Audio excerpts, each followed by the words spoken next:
ما درته ویلو چې بني اسرائیل د یعقوب علیه السلام اولاد دی او الله پکې ډېر پیغمبران را لېږلي دي، خو د ټولو نه د بني اسرائیلو دپاره چې کوم لوی پیغمبر او د نبی علیه السلام نه پس به د هغه لوی امت جنت ته داخلیږي، هغه حضرت موسی علیه السلام دی. نبی کریم صلی الله علیه وسلم فرمایي وی ما ته الله د محشر ورځ او جنت ته چې کوم خلک داخلېدل دا راته الله ښووي. وی ما ولیدل چې بعضې پیغمبران یوازې روان دي، هېڅوک ورسره نشته، بعضې سره یو کس دی، چا سره دوه کسان دي، چا سره یو ډله ده. پیغمبر ته مخکې روان دی او ډله ورپسې روانه ده. یو ډېر لوی ډله مې ولیدله چې هغه جنت ته روانه وه، نو ما دا خیال لاغې چې دا جوړ زما امت دی. نو جبریل علیه السلام نه مې تپوس وکړو چې دا ډله د چا ده؟ وی دا موسی علیه السلام په خپل امت کې روان دی او دوی جنت ته دي. وی بیا مې یو ډېره غټه ډوله ولیدله، سد الافق کې دا ټوله د اسمان غاړه یې ډکه کړې وه. وی ما ته جبریل علیه السلام وویل چې دا ستا امت دی او د ټولو نه په زیات تعداد کې به ستا امت الله جنت ته داخلوي. دې نه معلومه دا شوه چې د موسی علیه السلام د امت نه به هم یو لوی حصه هغه خلک چې په موسی علیه السلام ایمان راوړی دی او شرک او کفر یې نه دی کړی او د موسی علیه السلام سوچه تابعداري یې کړې ده، نو ابه په زیات تعداد کې زمونږ د امت نه پس په زیات تعداد کې په ډېروالي کې زمونږ د امت نه پس دا به جنت ته دي. خو ناکردی دي خلکو ډېرې کړي دي او داسې حرکتونه یې کړي دي چې د هغې مثال به هم تاسو پیدا نه کړي. دومره خطرناک خباستونه یې کړي دي. لکه یو خباست د هغوی چې رب العالمین په قرآن شریف کې ذکر کړی دی هغه دا دی. دوی کې یو سړی او مورخین مې نوم لیکلی دی عامیل. د هغه یو وراره د دې عامیل لور یې غوښتله چې ما له دا خپله لور د تره دا لور دا په نکاح راکړه. هغه ورته انکار وکړ چې نه درکوم. دا د انسان خوښه ده، چا له لور ورکوي او چا له یې نه ورکوي. هر انسان سره د خپل اولاد فکري، د بل ورسره فکري. بعضې وخت یو سړی خوښي یو ځای یې خوښي، ماحول داسې وي چې هغه برابر ني، نو دې کې څه جنجال نه دی پکار، خو به هر کیف هغه الګ جنجالي و. هغه تره ته په زړه کې واچوله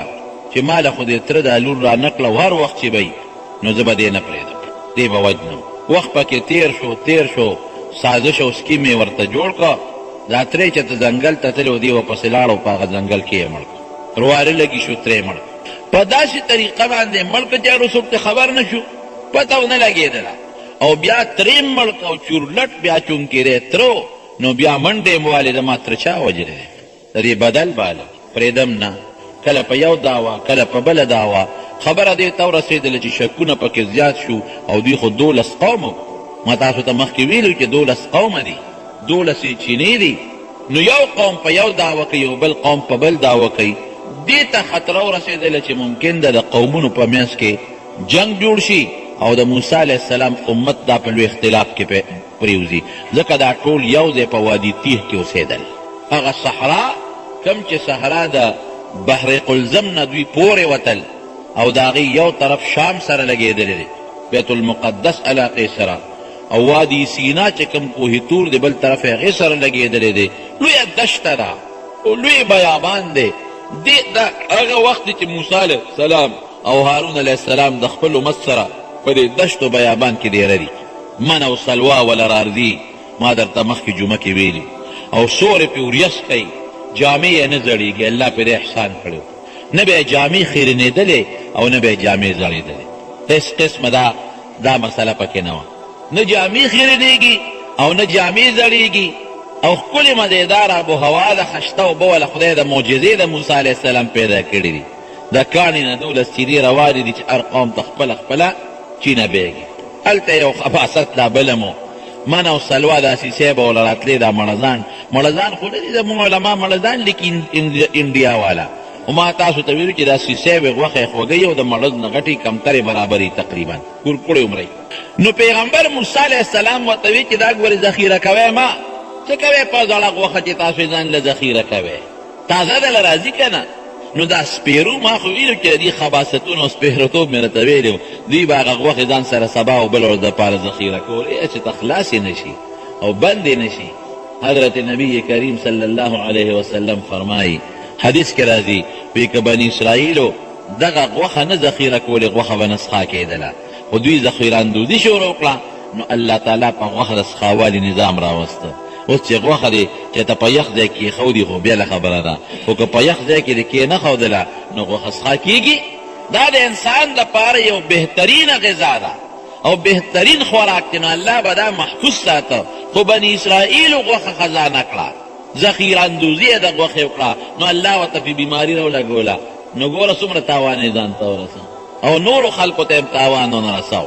یو بل حدیث هم ورسره دی وایي که حضرت حوا علیه السلام نه وی نو بیا به ښځې د خاوند سره هم ټګی نه ګول په انسان کې د مور و پلار اثرات وي نو هغې خو ټګي نه ده کړې حضرت حوا علیه السلام خو شیطان وسوسه ورچوله او هغه ورته قسمونه وخوړل او په جرت کې خو هغوی چې ته د دروغې قسم اورېدلې نو چې په دروغه به ملا قسم خوري نو ګمان یې پرې وکړو نو آدم علیه السلام ته یې ویل چې دې بوټي له به ګوتې یوسو دا د همیشوالي بوټي دی همیشه به یو د خدای هغه خبره ته یېره شوه دې قسمونو سره خو بیا هم د آدم علیه السلام د بوټي د ګوتو وروړو ذریعه حضرت حوا علیه السلام ولګېدل نو یې که حوا نه وې نو ښځې به خاوند سره خیانت نه وې کړی او که چېرته بني اسرائیل نه وې او دا غوښه یې نه وې خزانه کړې خوندي کړې نو غوښه به نه څښا کېدله دی بل خباثت و بهر کې قومونه دي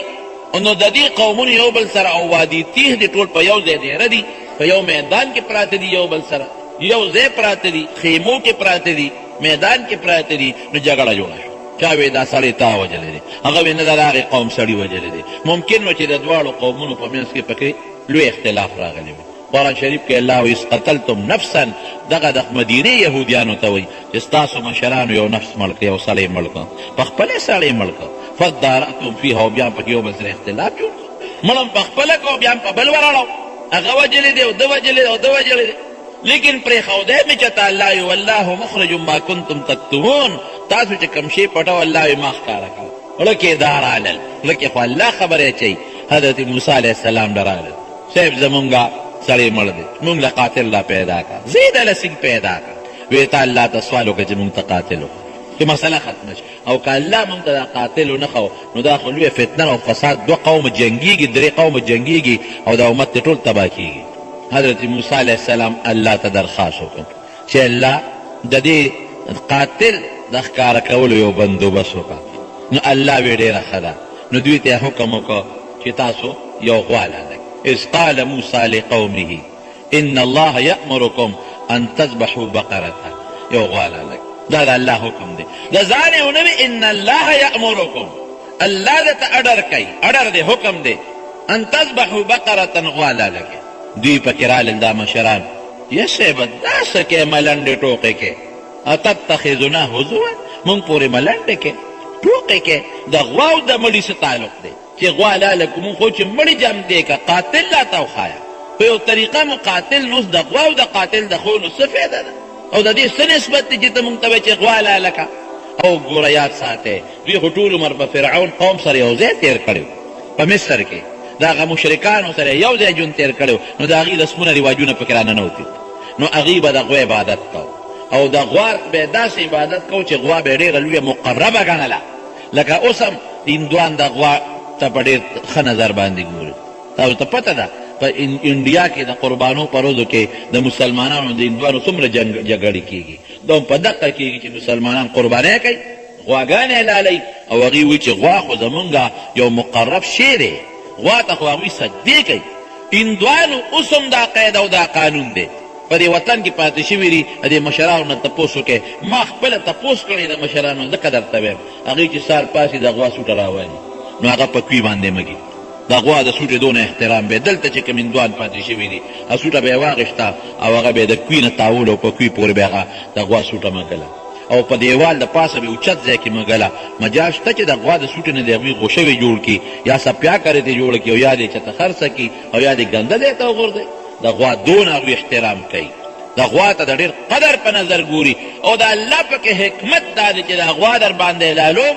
ولې ځکه بني اسرائیلو سره هم ژوند تېر کړی دی هغوی غوا ته د عزت او قدر په نظر خدای ورته وایي غوا ته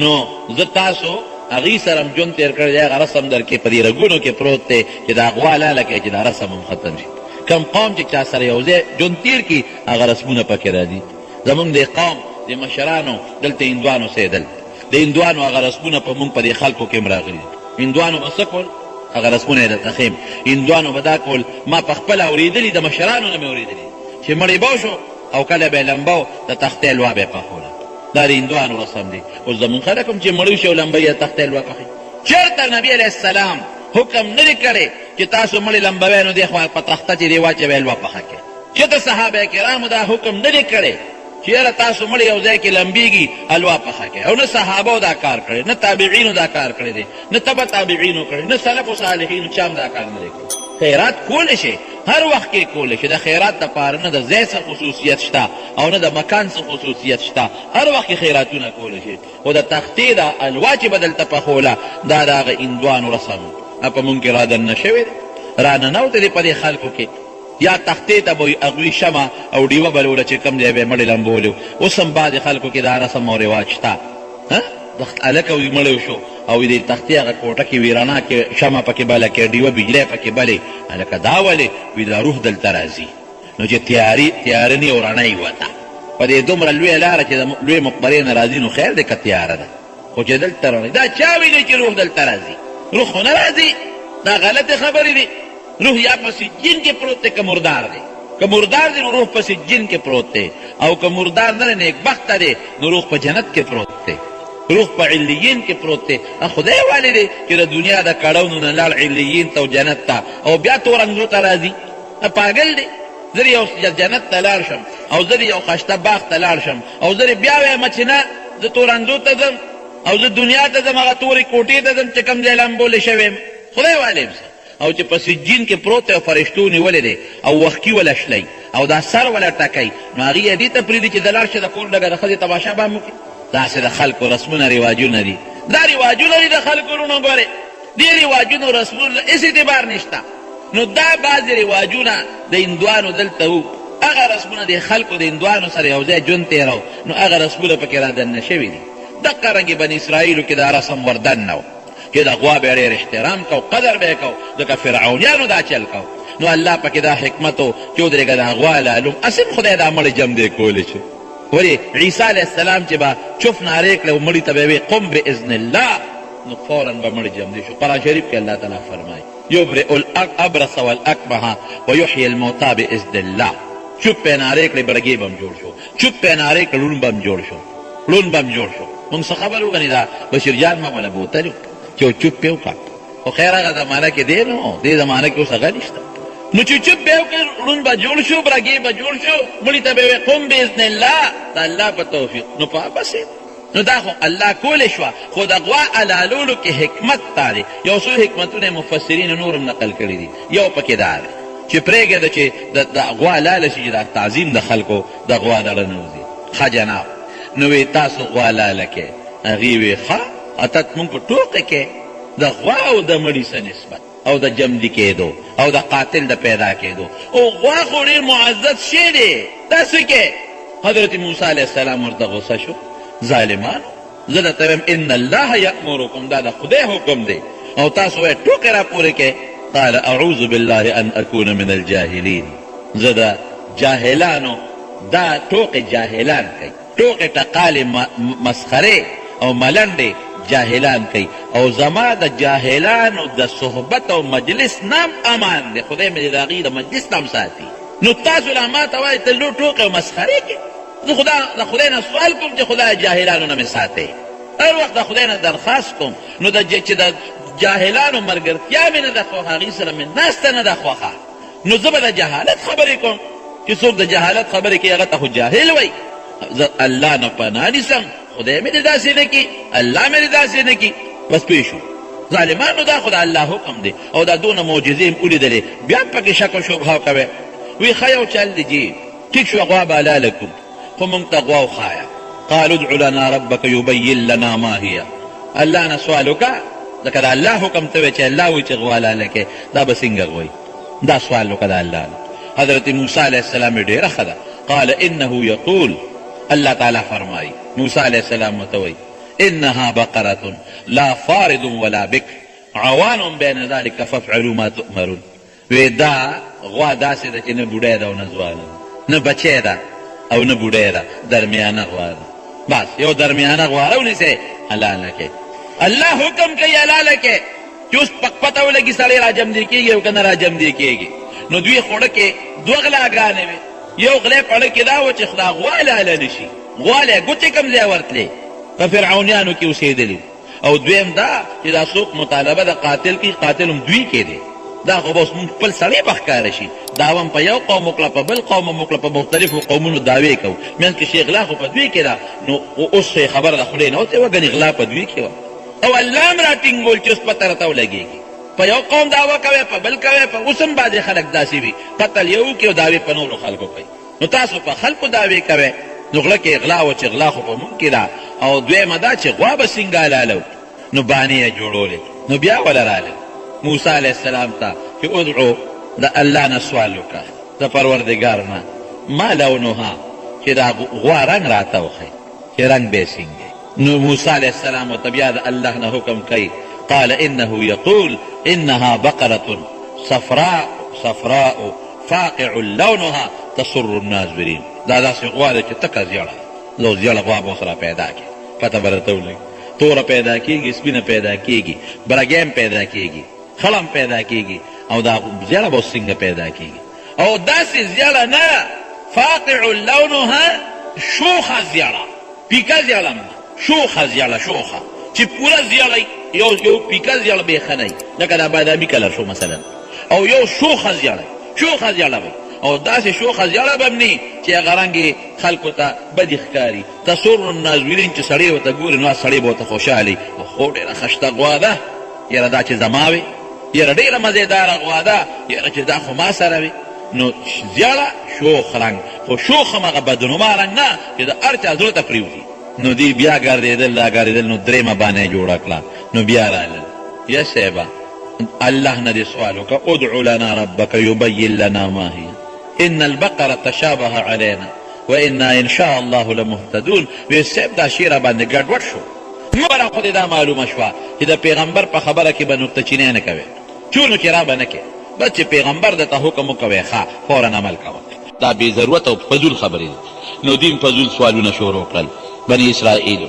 نو دې نه څه معلومه شوه؟ یو به د پیغمبر نه فضول سوالونه نه کوې، یو خدا معلومه شوه. نو حضور پاک وایي که هر هغه یې رانیولې وی نال کړی وي دوی کار پرې کېده، خو ځان ته یې په خپله خبره ګرانه کړه. دویمه دې څه معلومه شوه؟ انشاءالله وویل. که انشاءالله نو وویلې دا غوا به دې نه پیدا کړې، نو هر کار چې ته کوې ورسره انشاءالله وایه. نو ورته څه وایي؟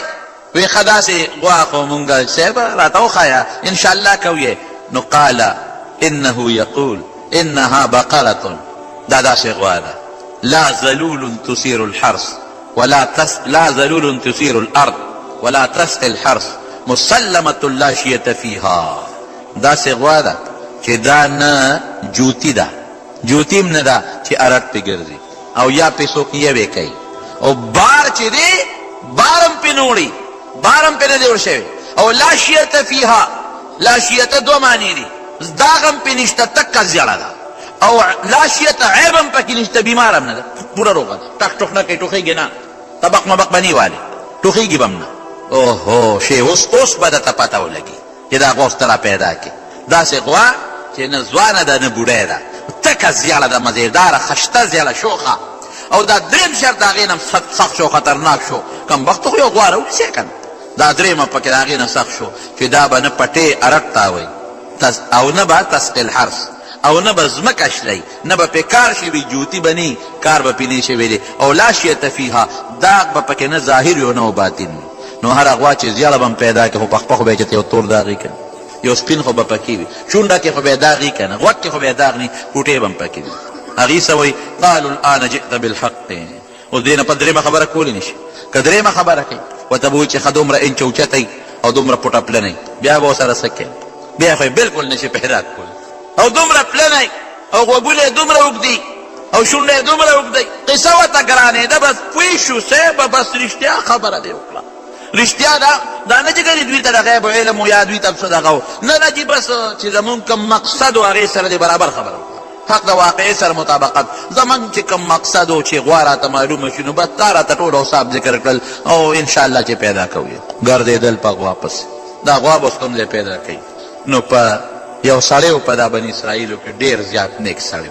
هغه چې کله مړ کېده نو یو ماشوم بچی ترې پاتې شو او یو غوی و بچی غوندې سخی و غریبانان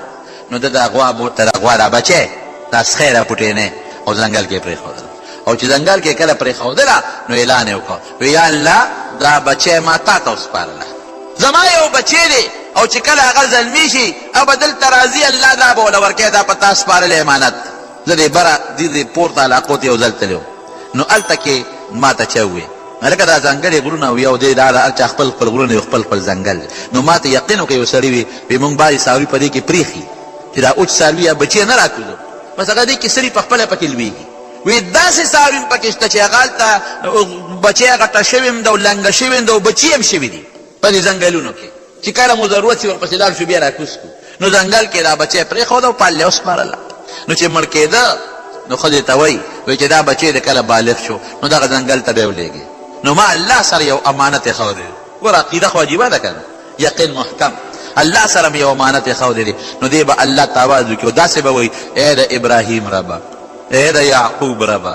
ای د ابراهیم ربه ای د اسحاق علیه السلام ربه او ای د یعقوب علیه السلام ربه زما پلار تا سره یو بچی د غوا امانت یې ښودی نو مال یې راکړه الله به یې ورکړي نو هغه هلک لاړ نو مقصې اواز چې بالغ شو اواز یې وکړو نو غوا وله راله نږدې وله راله او د پړي د مرۍ نه ونیوله او کور ته یې را روانه د دې مثال هم در کوم نبی کریم صلی الله علیه وسلم فرمایي هم د بني اسرائیلو یو قصه ذکر کوي بخاري کې شته بخاري شریف کې ده چې بني اسرائیلو کې یو سړي د بل سړي نه قرض وغوښته ورته یې کله به یې راکړې ورته یې په پلانکي تاریخ به یې در کوم کوم ځای به یې راکړې وی دلته به یې راکړې دلته به یې راکړې وی ګواه وی الله ګواه کو وی ضمانتي وی الله مې ضمانتي دی دې د پاسه وسکې د پاکستان مسلمان نو ښه هغه بني اسرائیل پکې خباستونه هم ډېر دي قسم دی اوس ډېر دي مسلمان خو چې د مسلمان پیسه د خېټې لاندې کړه بس وي دا مې د مور پی دی ګواه راکوي ګواه الله دی ضمانتي راکه وي ضمانتي مې الله دی خو په پلانکي هر ورځ به دې ځای کې دله در کوم په پلانکي تاریخ په پلانکي ټیم وي دا در مې کړه چې خدای دې ګواه که خدای دې ضامن که نو پاتې پکې څه پیسې ورکړه اوس چې پیسې ورکړې اتفاق ته ګوره حضور پاک فرمایي په هغه ورځ سیلاب راغی باران وشو سیلاب راغی او چې کوم ځای ورته خولی نو هغه ځای کې اوبه بهږي اوس بره په غرونو باران شوی دی خوړ راغلی دی بله اوبه دي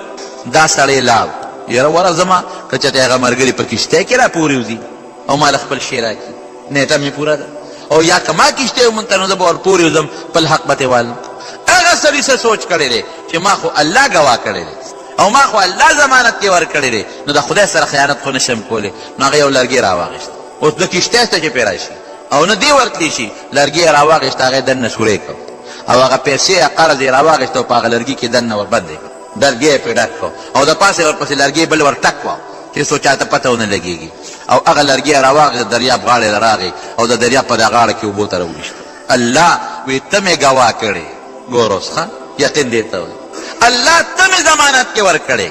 ټیم مې پوره دی ورځ مې پوره ده او سړي نشته اوبه راغلي دي نو خدای ما په دریاب ور وغورځولی هغه خپل حقدار ته یې ور ورسېد او وړه کې وایي که دا ور ونه رسېدې او اوبو یوړې نو نور یې به ورکړو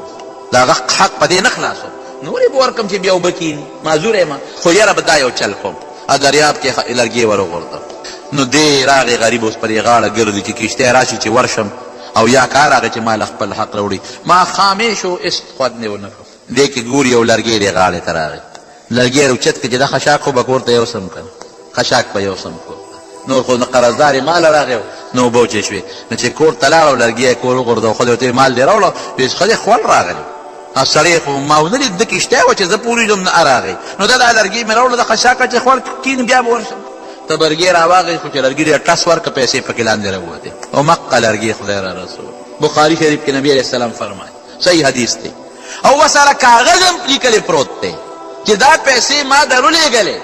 الله مې ضامن کړی دی الله مې ګواه کړی دی او درو مې لیږلې الله به یې در رسوي چې هغه صاحب هغه لرګي مات کړه پکې ټولې پیسې را در ووتلې الله والا رسول بیا چې خوړ ختم شو هغه سړی راغی نورې پیسې راوړې نورې وی تا له خو ما سې یو شی رالېږلی و رسېدلې خو به ني وی رسېدلې دي ستا ختم وی ښه که ني دا یې نورې مې درته مجبور وم نو چې په الله دې اعتماد وکړه درته به یې را رسوي بهر کیف هغه غوی راونیوله کور ته یې را روانه کړه مور ته یې وښوله غوا غټه ده خشتت زیړ رنګ یې هم هغه صفتونه دي پکې چې بني اسرائیلو ته الله کوم صفتونه ښولي دي مور دا به خرڅه کو بچی خرڅه کا خو چې چا باندې خرڅه تپوس په معنا کې ګوري چې څنګه لاړل او سړی ورته وي او فرشته ولا د انسان په شکل کې راغلی ورته وي دا غوا خرڅه وي پسو وی ته سره کې وی د خو دومره روپۍ در کوم وی ښځه ټیک ته خو مور سره سلا کوم وی مور سره سلا مه کوه د دې نه زیاتې در کوم وی نه مور سره به سلا کوم وی مه کوه دې نه زیاتې در کوم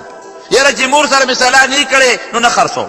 واپس له اوس دا سړی دومره نیک دی د مور تابعدار دی د مور داسې تابعدار دی چې څه به یې ګټل درې ځایه کول به یو ځای به یې په ځان لګولې یو به یې په مور لګولې یو به یې خیرات کولې دا د مور د دعا برکت دی اوس مور ورته لپې لپې دواګانې کوي چې سا روزي بچی ته دعا کوي او چې ماښام راځي نو د خپل بچی ته دعا کوي د مور په دعا کې وروڼو دوه فایدې دي ګورئ یو فایده پکې دا ده چې عمر به خدای زیاتوي چې مور ته چاته دعا کوي او دویمه فایده پکې څه ده مال به دې زیاتېږي دا مسله یاد ساتئ عمر او مال به یې دواړه زیاتېږي چې مور سره ښېګړه کوي او د مور خیال ساتئ او چې څوک د مور خیال نه ساتي عمر به هم کمیږي مال به هم کمیږي بلکې بعضې علماو لیکلي چې څوک د مور پلان نه عاق شو عاق وی اوو پشتو پورې به مال مخکې وي او دی به ورپسې وي غریب دی اوو پیړو پورې به هغه سپېرهتوب د په اولاد کې چلېږي دومره خطرناکه خبره ده نو ده به د مور خدمت کوو نو چې مور ته یې مورې او سړي خو دونه پیسې را کړي مې سلا به کوم زیاته یې کړې راته مې سلا به کوم نورې زیاته کړې وي بچي داسې معلومېږي لکه دا غوا د ډېرو پیسو ده ورشه به بیا منډی ته بوځه خو ګورې ما تپوس ته بغیر به نه خرڅوې ښه هلته بیا ورته خلک هغې په ډبل پیسې ورکړو وی نه مور نه به تپوس کوم درې ورځې بوتلو پیسې به زیاتېدلې وی مور نه به تپوس کوم سړی ورته وایي وی داسې کای زه فرشته یم او دا غوا خرڅه نه کې دا به په هغه چا خرڅی چې د دې سرمن دله د سرو زرو نه ډکوي په هغه چا به خرڅی د سرو زرو نه به ډکوي او غم یې مه کوه دا پیسې به ته میلاویږي د سرو زرو نه به یې دله ډکوي تا د مور خدمت کړی دی مور درته لپې لپې دعاګانې کوي هغه بس خوشحاله شه بني اسرائیل ګرځېدل غوی صحیح کړه یا لکه هغه ودروه خرڅې او چې آخر نه اوله نه خویه پورې وکتله هغه صفتونه پکې دي غوا وی خرڅې ویو پسو خرڅې وی دا خو زه او موسی علیه السلام ته وکړه وی بس دا ټیک ده وی دا خو زه خرڅوم خو دا سرمن به یې راله سرو زرو ډکوې او کاکا دا دومره پیسې وی نه خرڅوم دې نه کوم نه خرڅوم بس هغې مجبور د دوه قومونو جګړه پرې جوړېدله خپل منځ کې وله پیسې راتن کړې او هغه غوی ته په بیه واخیسته سرمن یې دله د پیسو ډکه کړه ولې دا د مور د خدمت اثر دی وروڼو ګورئ نن سبا زمونږ خلک مور ته په سپک نظر ګوري په چې واده وکړه که نه او بیزو یې کور ته راوسته بس د بیزو د خپې شلنګ چې واورېده بیا په مور څه کوي بیا وی مور الا او خور بلا او ښځه نعمت د خدای تعالی مور الا او خور بلا وی ښځه نعمت د خدای تعالی بیا ستا ښځه نشته ځکه یې قدر کې تعالی هم چې ته بیزوټی راله که نه خدای شته کړې ورته بیا نظر دې ما ته وکړو روزګار یې ځکه په دې تمه یې کوې چې چېرته بیزوټی راله وکړو بهر کې بشیر جان خان ښه سړی د موږ ورور دی دا خوشطبي ورسره کوم ډېر خلک الحمدلله نیکان صالحان دي چې د خپلې ښځې خپل حق په خپله پوره کوي او د مور او د پلار خپل حق په خپله پوره کوي شکر الحمدلله دې کې خیر او برکت دی هغه له خو پیسې ورکړي د مور د برکت نه او دوی غوا لاله کړه چې حلاله کړه الله تعالی فرمایي فقل نضربوه ببعضها د دې څخه غوښه راولې دې مړي پورې وجنګه چې غوښه یې هغې راواخېسته مړي پورې وجنګوله نو مړی جمدې شو چې جمدې شو وی چا وجلې نو چې کوم مخامخ ورته ولاړ ورواره وی ده وجلې سړی معلوم شو والله مخرج ما کنتم تکتمون الله راښکاره کوه او الله وی دا کار مې ولې وکړه وی چې تاسو دا یقین راشي چې ګورې زه مړي جمدي کولی شم دا مې دغه جمدې کړه یو پکې دا حکمت چې مړي جمدي کول د غوا هغه تقدس هم دله نه ختم شو او قاتل هم پیدا شو او دوی له سزا هم ورکړی شو چې پیغمبر پورې ملنډې کوي او بار بار تپوسونه کوي کله چې پیسې دې نه زیاتې لاړې شي او هلته هغه سړي د مور خدمت کو نو هغه ته د هغې بدل هم میلاو شو او بل چې په الله دې کوم شي وسپاره نو الله به یې درکوي دا ډېرې خبرې د دې نه معلوم دا د بني اسرائیل یو خباست